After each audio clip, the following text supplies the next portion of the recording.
In recent days, Britain has experienced heightened tension.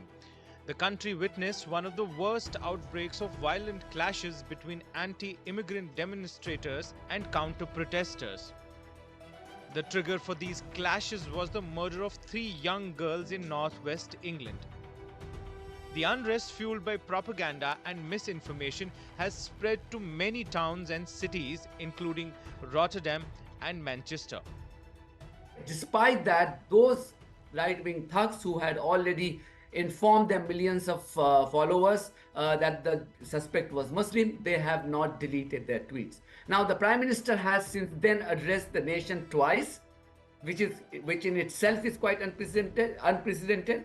But what he's not done is to take strictest of actions against these individuals who have been involved in spreading the fake news, or even take actions against Twitter. This is not a protest that has got out of hand. It is a group of individuals who are absolutely bent on violence.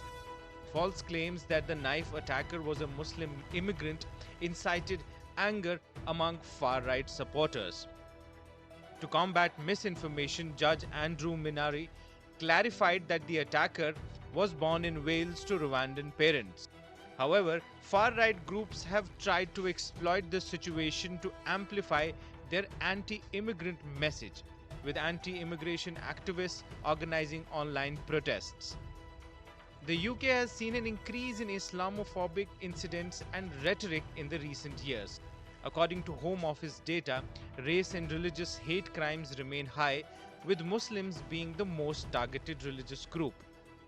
I think we have to be really, really careful with this sort of branding of fake news and misinformation, because we're seeing in the UK in mainstream media, so the main media outlets, your BBCs, your Skys, your ITVs, these outlets are not trusted in the UK. They have some of the lowest rating in terms of trust across the whole of Europe, across the world. People do not trust mainstream media in this country anymore.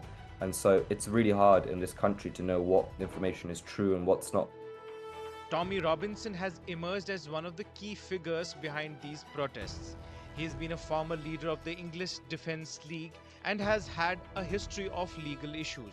He continues to aggressively influence far-right activism, particularly against Muslim immigrants in the United Kingdom.